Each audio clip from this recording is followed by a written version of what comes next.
Hello and welcome to another episode of the Necromundown. Today talking about tactics cards, this time for the Hive Secundus gang tactics. So these are the tactics cards that you can use while playing a Hive Secundus campaign. Yes. Underhells. Yes, or the quote-unquote Underhells campaign. So that means these can be used by any gang, including the Malstrains.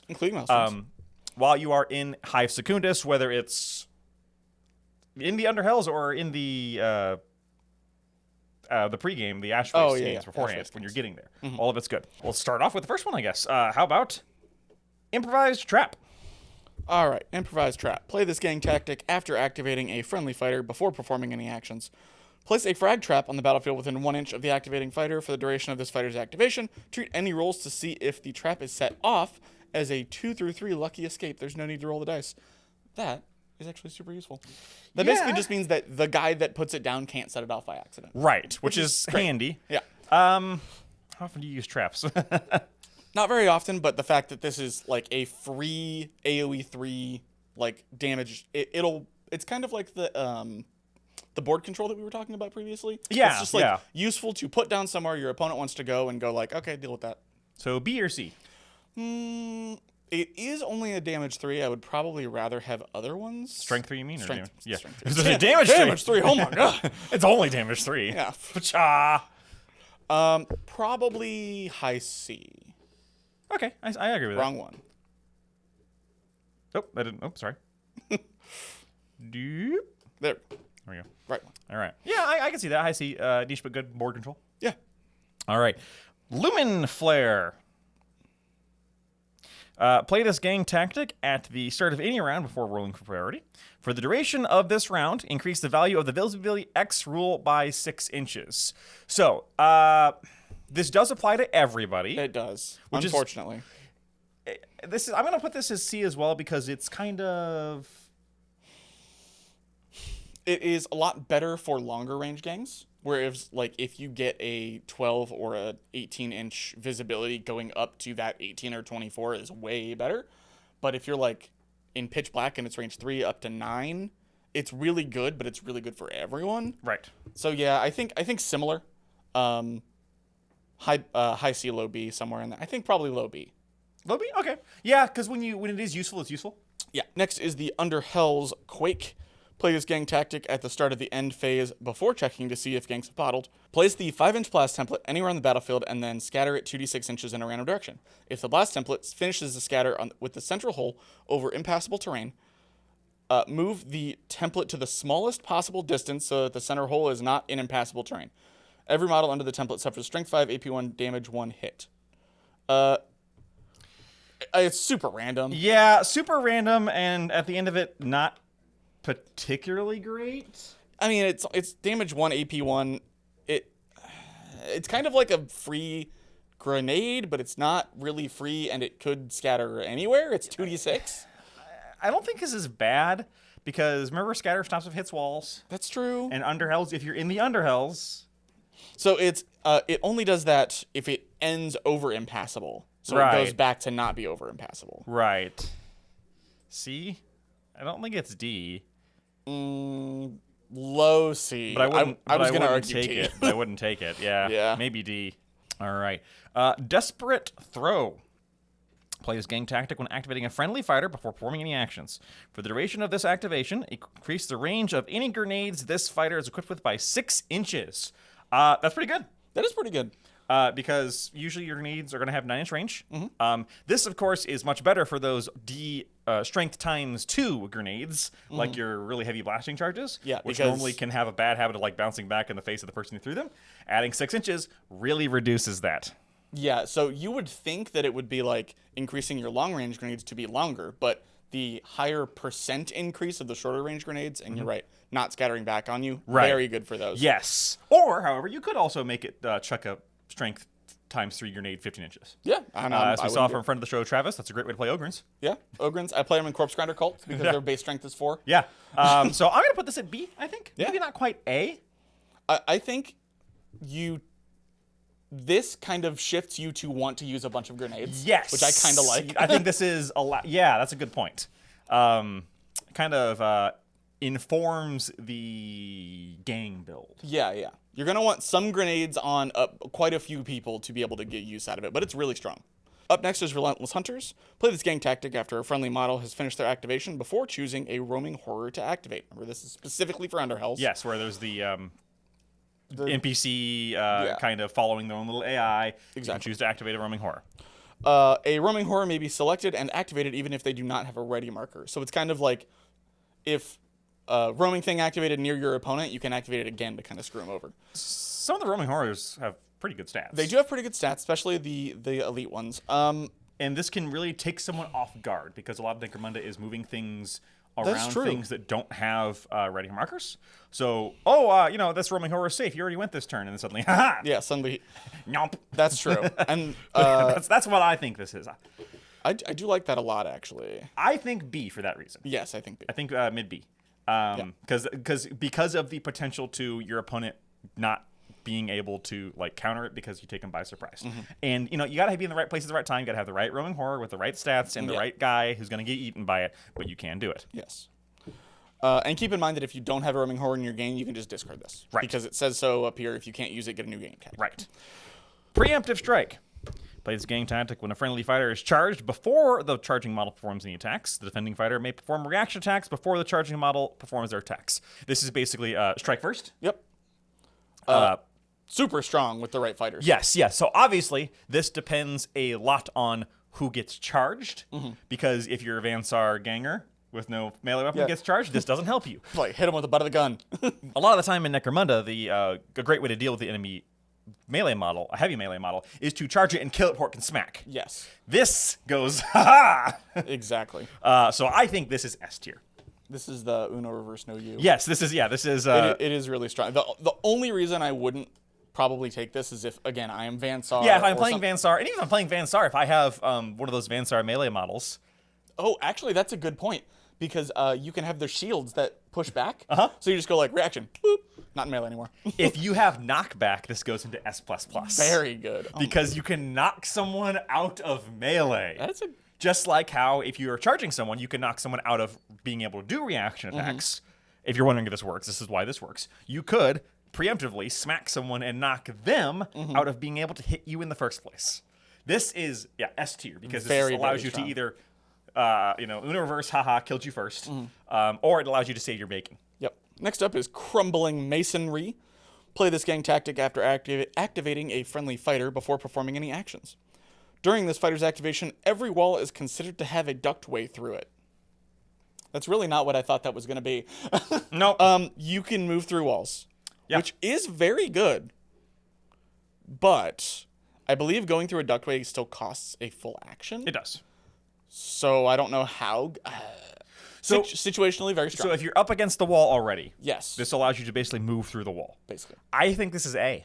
Really? Because again, it's the ability to catch your opponent unawares when they think they were completely safe. And you know that you have this card, so you can plan ahead of time. This is only for if you're in the Zone Mortalis kind of style Underhells, right? This doesn't work in the Estuaries. Ha-ha! Then again, you know what? It might. Depending on the setup, I think this is A because, just pop out through the wall. I believe you can charge through ductways, right? I could not tell you the last time I used a ductway. Yeah, so that's the problem. But if you can, this would be ha-ha! Yeah, full-on surprise mode. I like this. Fair enough. All right, next up is Fresh Blood. Play this gang tactic after both gangs have been deployed before the first roll for a priority, don't forget. Add a juvie to your starting crew with up to 50 credits worth of equipment for free. This fighter may take you above the maximum number of models allowed in your starting crew. During the post-battle sequence, you may add an amount equal to their value to add them permanently to their gang. If you choose not to, then they leave your gang. This is good. Yeah. Just the fact that you get... Free dude with 50 credits. A free dude with 50 credits worth of stuff, that's amazing in and of itself. Yes. Let alone the fact that you can... if they save them do afterwards. well. Yeah. They get 4 experience and you're like, you're staying. I think this is S. Yeah, it's really strong. It's a free guy for the game, which alone is pretty good. Although it is just a juvie. It is just a juve. Maybe A tier because it is just a juvie. It's true. What do you think? Yeah, bring it down to A. Okay. Bring it down to A. This is pretty good. I would say it's above Crumbling Masonry, though. Okay. The fact that we almost put it in S. Yeah. Makes sense. Up next is Lot 'em Up. There's a lot of accents in these, by the way. Light them up. Play this gang tactic after both crews have been deployed before the first roll for priority. Select D3 friendly fighters. For the duration of the battle, the selected fighters are equipped with flares. Flares they're basically grenades that light things visibility-wise. D.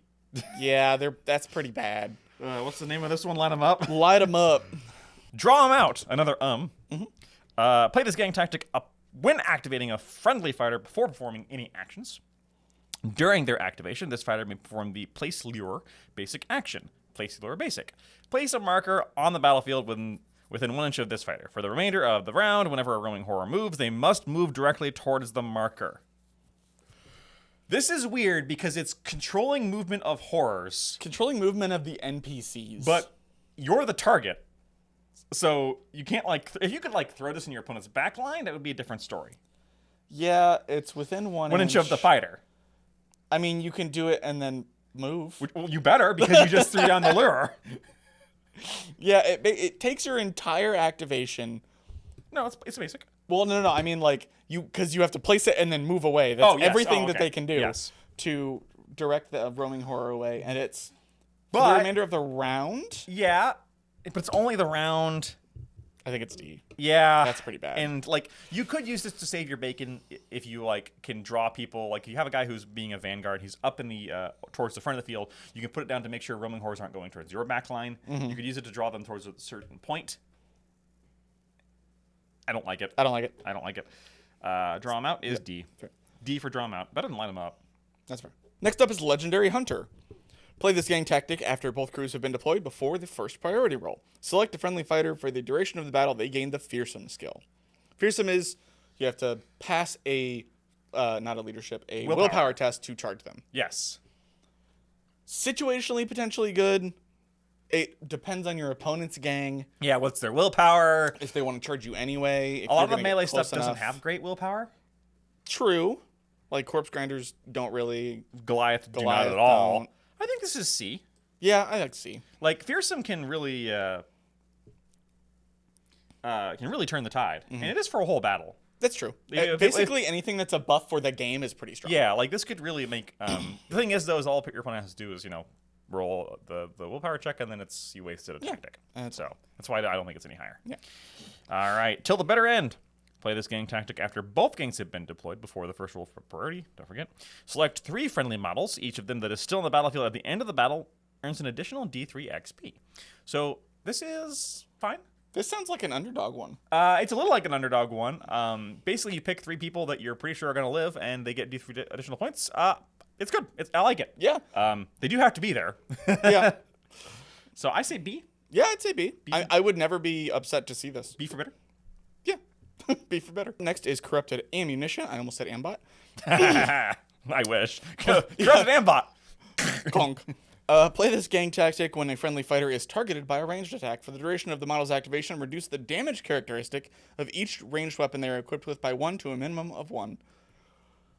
Super, super good late game. Yes. A bolter or a melta or a plasma, any of that stuff, fantastic. Now, it's only for the duration of that model's activation. Yes. So basically, they get 1 attack with reduced damage. Yes. And then that's it. Yeah, this is super situational, but very good within that situation. So I say low B. Okay. Or do you think better? No, low B is fine. Okay. I was gonna say high C. So C is where we usually put the situationally powerful stuff. This is so powerful within its situation that I think it slightly gets pushed up. Edged above that, yeah. In my opinion. Maybe better than Lumen Flare. All right. Lost Survivor. Play this gang tactic at the start of the battle before deploying starting crews. Add either an ammo jack or rogue dock to your starting crew for free. This fighter may take the number of models above the minimum amount allowed by the scenario, blah, blah, blah. They will leave your gang at the end of the post-battle sequence.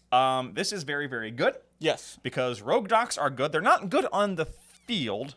Rogue Docs are pretty bad on the field. They have like a pistol. But the Rogue Doc doesn't leave until after the post-battle sequence, meaning you can use the Rogue Doc services if you don't have a Rogue Doc. This would be straight useless to have Rogue Doc listed here if you didn't get the benefit Correct. in the well, post-battle. they do have some heal stuff in the... Yeah. However, I'm actually going to say that, remember an Ammo Jack can get a bolter. Ammo Jack's real strong. Remember an Ammo Jack has a... I mean, he's only got a 4-up ballistic skill, but... He can have a bolter. He can have a bolter. He has the munitioneer skill, so he can benefit the guys around him. So if you don't think you'll need a Rogue Doc, the Ammo Jack's just real good. Free guy with a bolter puts this in A tier, in my opinion. Yeah. Because I might argue S. You might argue. I might argue S. You know what? Get to pick because it's flexible. I agree. You're right. Yeah, it's either like, oh, I don't think I'm gonna need a Rogue. I already have a Rogue Doc because that's often the first thing you buy. Yeah. Okay. Free guy with bolter. Yep. Free guy with bolter. Yeah. I mean, if they just called this tactic free guy with bolter.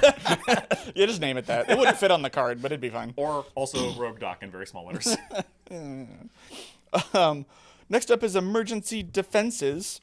Play this gang tactic after both gangs have been deployed before the first priority roll. Don't forget.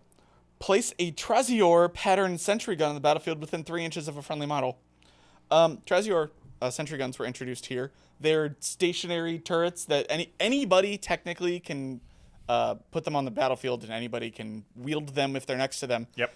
So be aware that your opponent could walk over them and shoot you with it. Yes. But you put them right next to your own guy, so you're probably going to shoot them with it.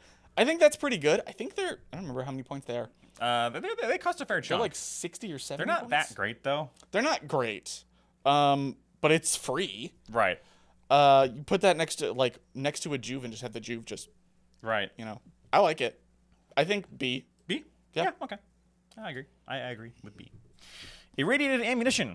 Played as gang tactic after both crews have been deployed, but before first priority roll. Select a friendly fighter. One of their weapons gains the rad phase trait. That's it. Yep. That's all it is. It doesn't even say for the game like some of the other ones do. It's just yeah, so that's the question. Does this last after both crews have deployed before? I would think it lasts the whole game. Well, obviously it would last the whole game. Yeah. But technically it doesn't say for the battle. Oh. Technically, this is S+ if this lasts forever. No, it's not. Yes, It's rad phase. No. Here's the problem. Every rad phage weapon is low bad. strength. This is Put this on a bolter. Put Correct. this on a plasma gun. That's a very good point. Insane. So yeah, you know what? I think this is. I don't think this is A tier though.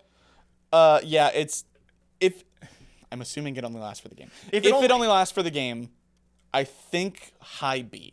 Yeah, I would agree with that because now, of course, this does obviously go down to 0 if you are playing against Van Sar, who are quite literally who new it to does nothing to. Right. And given that's a big chunk of what's in that's true. There's Hive Secundus because they're the only ones who have a Hive Secundus team right now. We did just do the math, and Van Sar has the most choices in their gang. Yes. As of currently, so up until Palanites. Yes, which we might talk about in a different video, but yeah, I think it's B. We're gonna go with it. That is only for the game. Yes. Because it's irradiated ammunition, not irradiated gun. Irradiated man. Yeah, that's Van Sar. That's true. I still think it's very good. I take one of the hangers on to give you a random upgrade, and one of them is Radphage, and that can be pretty strong. Yeah, I mean the list is endless. Radphage on a heavy bolter is just hilarious. Yeah. Oh my god, on a grenade.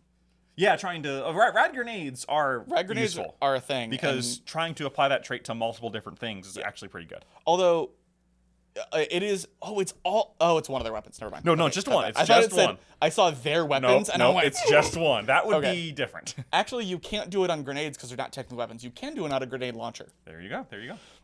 Anyway, Lost the Scent.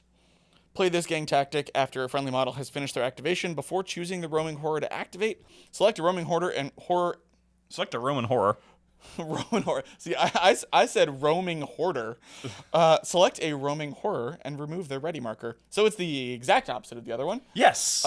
So it's to kind of screw your opponent over from being able to activate the one they want instead of you being able to double activate the one you want. This is only really defensive. Yes. And therefore, I think this goes into C. Yes. It's situationally fine. Yes. Most of the time, I'd rather see other stuff. Right. And then last but not least, Advanced Recon. Well, actually, I haven't read it yet, so I don't know if it's list. It may be this list. It's the only F.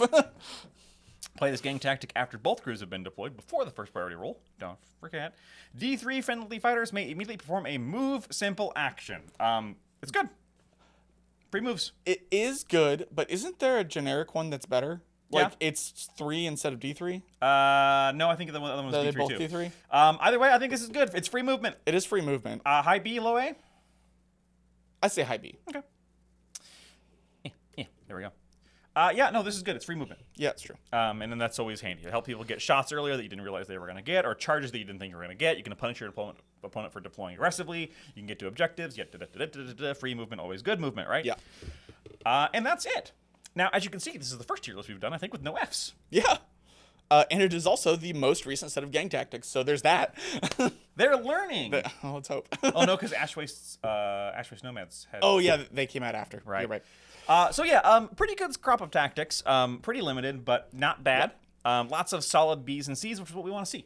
Nothing too broken. The benefit about this list is it's just a bonus in addition to the other things that you can take. Yeah. So if you don't like them, don't take them, and if you do, you get them. Yeah. Like, it's great. Most of these are just kind of good for certain gangs, except for maybe Preemptive Strike or Lost Survivor. Those are good for literally everybody. Yeah, I would... Because Man with Bolter is never bad. I would be hard-pressed not to take both of those. Yeah, Man with Bolter. Just shows up. All right. Well, speaking of showing up, thanks for showing up here. Let us know below if you think we're wrong on any of these. And if you'd like to talk to us in person, check out our Discord, link below to argue in more real time. And stay tuned as we cover yet more of the tactics, because there's a lot of these. We don't know what we're going to do next. Might be the Sprayers, might be Zone Mortalis, might be... I don't even know what else we haven't done that there's out there. There's tons. Well, I mean, yeah, there's all of the specific gang ones. Those are probably going to be last. Yes. We're going to do all the generic ones first. Yes. We're going to do a whole video on, like, the one tactic from a White Dwarf article in 2011. Or the two that Venators have. Shortest video ever. F. We'll just make it a short. It's 2 minutes. All right. There you go. All right. Well, stay tuned, and we will talk to you next time. Bye.